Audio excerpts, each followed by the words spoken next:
আসসালামু আলাইকুম, আশা করি সবাই ভালো আছেন। আজকে আমরা কথা বলবো হাইব্রিড গাড়ির ব্যাটারি নিয়ে। This is the hybrid battery এবং এটা হচ্ছে একটা হাইব্রিড গাড়ির ফুল battery back assembly unit. So এটা হচ্ছে টয়োটা ফিল্টার গাড়ি 2015 মডেলের ব্যাটারি ব্যাক ইউনিট। এবং এই ব্যাটারি বলতে গাড়ি যেটা আছে সেটার মূল সমস্যা হচ্ছে গাড়িটাতে কম মাইলেজ পায়, গাড়িটা ইঞ্জিনে বেশি থাকে, হাইব্রিডে থাকে না। এবং গাড়িটা দেখা যায় যে কিছুদিন পর পর দেখা যায় যে গাড়িটা হাইব্রিড ব্যাটারি সাইন চলে আসে এবং ওনারা ডায়াগনোসিস করলে যে রিপোর্ট পাবে সেটা হচ্ছে hybrid battery replace code. So এই কোডটা আসলে ব্যাটারিটা চেঞ্জ করা অত্যাবশ্যকীয় বা এসেনশিয়াল। সো কাস্টমারের কমপ্লেন ছিল, আমরা ওনাদের হাউসে গেলাম, গাড়িটা চেক করলাম এবং আমরা দেখলাম যে গাড়িটার হাইব্রিড ব্যাটারি সমস্যা। সো আমরা ডায়াগনোসিস করলাম, ভিজুয়াল ইন্সপেকশন করলাম, দেন আমাদের ওয়ার্কশপ বা সার্ভিস সেন্টারে গাড়িটা ব্যাটারিটা নিয়ে আসলাম। তো আমরা ব্যাটারিটা যেহেতু নিয়ে আসছি, দেন আমরা ফুল ডায়াগনোসিস করলাম। ডায়াগনোসিস করে আমরা যেটা পারলাম সেটা হচ্ছে যে এই গাড়িতে সাধারণত 20টা সেল থাকে এবং 2টা সেল নিয়ে এক একটা ব্লক গঠিত।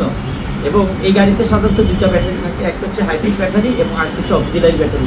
অক্সিলারি ব্যাটারির কাজ হচ্ছে যার গাড়ি স্টার্ট দেওয়ার জন্য যে ভোল্টেজ সোর্স সেটা ইউজ করা, এবং এই হাইব্রিড ব্যাটারির কাজ হচ্ছে গাড়ি মোটর বা জেনারেটরের সাহায্যে গাড়িটা রান করার জন্য ফুল পাওয়ার সোর্স হিসেবে এটা সাপ্লাই দেয়। তো আমরা এটাকে ফুল সার্ভিস করলাম এবং যে সমস্ত ব্লকগুলো সেলগুলো দুর্বল ছিল সেগুলো আমরা রিপ্লেস করলাম।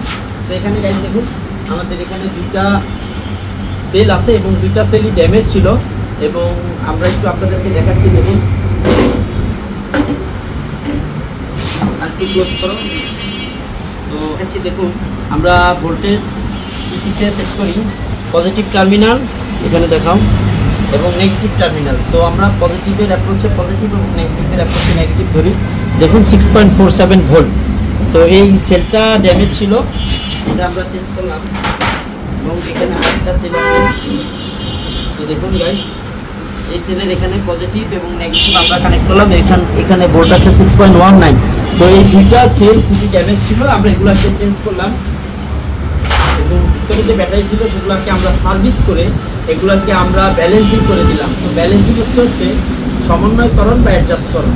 তো আমরা এই সেলগুলো ফুল সার্ভিসিং করলাম বলে, দেন আমরা সেলগুলোকে ব্যালেন্সিং করলাম এবং যে 2টা সেল আমরা ড্যামেজ ছিল সেগুলোকে আমরা রিপ্লেস করে নতুন সেল বা রিকন্ডিশন সেল এখানে আমরা বসাই দিলাম।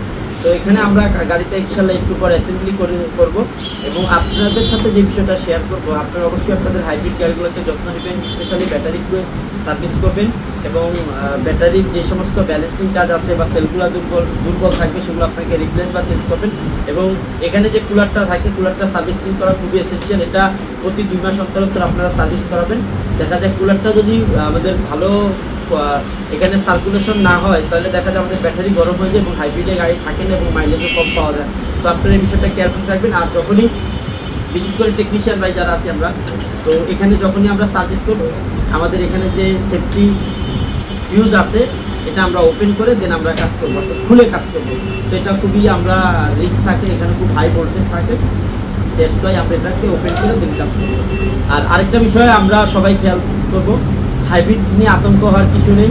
হাইব্রিড গাড়ি ভালো গাড়ি, হাইব্রিড গাড়ি পরিবেশ বান্ধব গাড়ি, হাইব্রিড গাড়ির ব্রেক বুস্টার ইস্যু, হাইব্রিড গাড়ির ব্যাটারি ইস্যু, হাইব্রিড গাড়ির গিয়ার ইস্যু, যে কোনো ইস্যু সমস্যার সমাধানের জন্য যোগাযোগ করুন ফয়সাল কার ডায়াগনস্টিক্স অ্যান্ড সার্ভিস।